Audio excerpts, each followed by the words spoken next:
Sup guys? Let's talk about a specific type of heartbreak. Of walking into a house where the homeowners have just spent $80,000, survived 6 months of living out of a microwave in their basement, argued with 3 different general contractors, and finally unveiled their brand new top-of-the-line home renovation. The custom white oak cabinetry, it's gorgeous. The quartz countertops have this beautiful subtle veining, looks great. The appliances look like they belong in a Michelin star kitchen. And yet, the moment you step into the room, something feels completely dead. It kind of feels cold. It feels sterile. It looks, quite frankly, a bit cheap, weirdly enough. The homeowners are sitting there looking at this massive hole in their savings account, or maybe a little bit extra on their mortgage in some cases, trying to force themselves to love it. But they can't escape this nagging, low-intensity anxiety whispering in the back of their brain saying, why does this look like a flipping show on HGTV instead of a custom architectural masterpiece that is ours? I see this happen constantly. As a color consultant, it kind of breaks my heart because the culprit isn't the craftsmanship. It's not the tile, it's not the flooring, it's not the lighting. Oftentimes it's the paint. Homeowners treat paint like an afterthought. They treat it like the wrapping paper on a gift, something you just slap on at the very end to cover up the drywall dust. They fall victim to the psychological blind spot that assumes new, clean, and neutral automatically translates to expensive and luxurious. Well, I'm here to tell you it doesn't. In fact, the wrong neutral can completely sabotage an $80,000 investment in seconds. Today, we're breaking down the 5 massive paint mistakes that are making your brand new renovation look cheap. And for today's video, we're looking exclusively at Benjamin Moore colors to show you exactly how to fix it. The biggest lie the design industry ever told you is that neutral paint is safe. When people finish a big, expensive renovation, they get terrified. They've spent so much money on the cabinets and the countertops and the backsplash. And when it comes to the walls, they kind of freeze up. They want to play it safe. So they pick a color that feels totally harmless.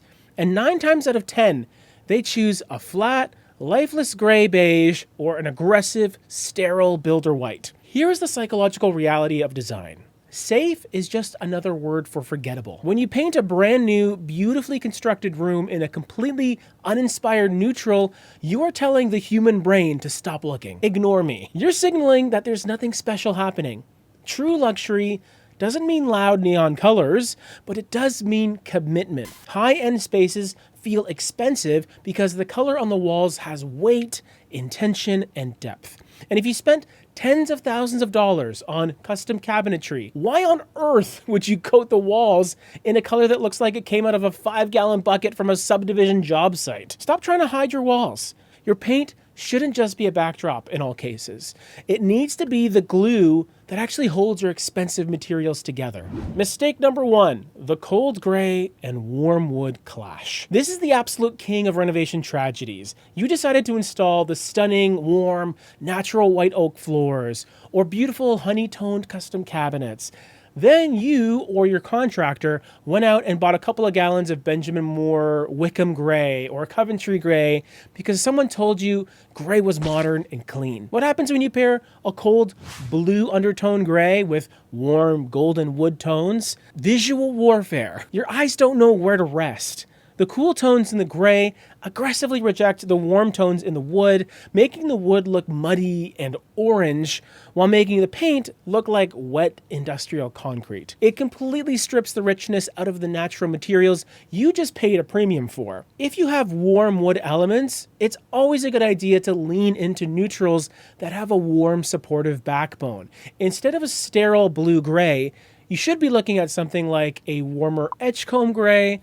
Now, don't let the name fool you because Edgecombe Gray is actually a sophisticated grayish with a soft, warm taupe feeling to it. It bridges the gap, and when you don't overuse it and just put it everywhere, it can actually be a pretty strong choice. It allows your expensive white oak to look rich and intentional rather than looking like an accident that happened because you couldn't decide on a real color. Mistake number 2, the bright white hospital ceiling trap. When builders finish hanging new drywall, they want to get out of your house as fast as possible. So when they ask you what color you want on the ceilings and you say, oh, just white, they smile. Why? Because they're gonna buy the cheapest, flat, untinted ceiling white available, spray it across your entire ceiling, and call it a day. Why not? Efficiency. This creates what I call the hospital ceiling trap. If you paint your walls a beautiful nuanced color, but your ceiling is a blinding, chalky, stark white, it creates a harsh, aggressive horizon line right where the wall meets the ceiling. It pulls the ceiling down visually a little bit, makes the room feel a bit shorter, and makes the entire renovation look completely unfinished. To me, it screams, we ran out of money at the 8-foot mark, or 9 feet if you're lucky. If you want your renovation to feel custom and expensive, you have to treat the ceiling like a fifth wall. You've heard this term before, but it's very, very true. If you're using an off-white on your walls, let's say something beautifully crisp like Benjamin Moore's Steam, do not use a stark, untinted white on the ceiling. Instead, paint the ceiling in that exact same color, put it onto the ceiling in a flat finish while your walls could be in an eggshell finish, for example. This eliminates that cheap, high contrast line and allows the light to bounce seamlessly across the room, giving you that airy, high-end architectural volume. Let's talk about Chantilly lace. Benjamin Moore's Chantilly lace is one of the most famous paint colors on the planet. Every influencer, every blogger, every trendy interior designer talks about it like it's the holy grail of white paint because it is incredibly clean and has almost zero undertones. So what do homeowners do? They finish a new edition of their home, they buy 10 gallons of Chantilly lace, they paint the whole area, and then they wonder, why does it look so white? I don't get it. Here's the secret nobody tells you about. Chantilly lace is kind of a diva. It demands luxury context. It only looks expensive if the room is flooded with massive amounts of natural architectural light, filled with rich textures like linen, velvet, and raw wood, and decorated with high-end furniture. If you put Chantilly lace in a standard room with regular windows and basic drywall, it collapses. It shows every single imperfection in the drywall job, and it feels completely hollow. It also takes like 5 coats of paint to do properly. Trust me. If you want that clean, bright look without the sterile, cheap atmosphere, you need a night with some hidden muscle. Switch to something like Benjamin Moore White Dove. It has that tiny drop of cream and a hint of gray that gives it a soft, creamy warmth that feels classic. And it's also more forgiving and effortlessly expensive. Mistake number 3, ignoring the visual weight of doors and trim. Now, another massive shortcut that makes a new renovation look kind of cheap is painting all your trim and doors the exact same generic semi-gloss white and not taking the wall color into consideration whatsoever. This is classic builder grade behavior. The contractor paints all the trim in one sweeping pass because swapping out colors, it takes time and effort, right? When you have a beautifully renovated space, your interior doors especially should not look like plastic panels that were slapped on hinges. When you paint a door a stark, basic white against a rich wall color, very much breaks up the visual flow of the hallway or the room, drawing your eye directly to the exit sign like you're in a movie theater. Doors take up a lot of visual space and have a lot of visual weight. Treat them like furniture.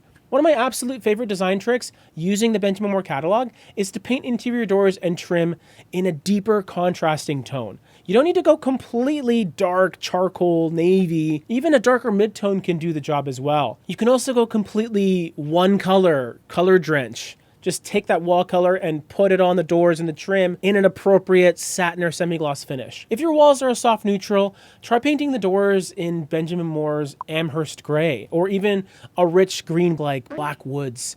It adds instant architectural interest to standard doors, making a basic hollow core door look like a custom heavy piece of millwork. Huge tip. Mistake number 4, the one coat finish disaster. Oh my God. Okay, let's be very honest with ourselves. Renovations, they're tiring, exhausting for all people involved. And by the time you reach the painting stage, you see the finish line in the distance, the light at the end of the tunnel, but you're also entirely out of patience and money at that point. You want your house back. You want those painters out of there. You want the plastic sheeting down. So when a paint brand promises one coat coverage, or your painter claims they can get it done in one nice heavy coat, you want to believe them. This is a massive trap. I wish it were true as a painter myself, but here's the thing. When you look at a wall that only has received one coat of paint, even if it's aura, the best paint money can buy, the underlying color could technically be covered, but the finish looks incredibly cheap. Why? Because paint needs layers to build up its proper sheen and depth. A single coat leaves the surface looking patchy, chalky, and unevenly absorbent, especially if there was a lot of repairs done and you can see all that beautiful flashing coming through. The drywall texture itself can peek through inconsistently, and the way the light hits the wall looks completely distorted. To get that smooth, rich, velvety finish that you see in all those luxury design magazines, you absolutely must do 2 coats, at least. There are no shortcuts here. When you apply that second coat, the pigments lock together, the sheen evens out perfectly across the entire surface, and if you're using a sophisticated color with complex undertones, a single coat will make it look like a muddy, dated mess, but the 2 coats give it that iconic, rich, historic weight that completely transforms the entire room. If you want to know if a home was designed by a professional or slapped together by a flipper, look at the accent walls. This single wall accent trend is kind of dead. And frankly, it's making your new renovation look incredibly dated. Homeowners do this because they are afraid of committing to a full room of color. They find a rich, beautiful shade like Hail Navy by Benjamin Moore, and they think, oh, that's too dark for the whole room. I'll just put it on the wall behind the TV. From a practicality standpoint, I guess it makes sense, but what does that actually do? It just splits the room in half. It creates a massive, jarring block of contrast that makes the room feel choppier and a little unbalanced. It looks like you ran out of paint, or worse, you couldn't make a real design decision. In my mind, if you love a color enough to put it on one wall, have the confidence to put it on all 4 walls. If you want to use a deep dramatic color like Hail Navy or Narragansett Green, embrace the mood. Wrap the entire room in it. When you paint all 4 walls, the corners of the room disappear visually. It actually makes a small space feel a little intimate, but also kind of bigger because you don't have any defined edges happening.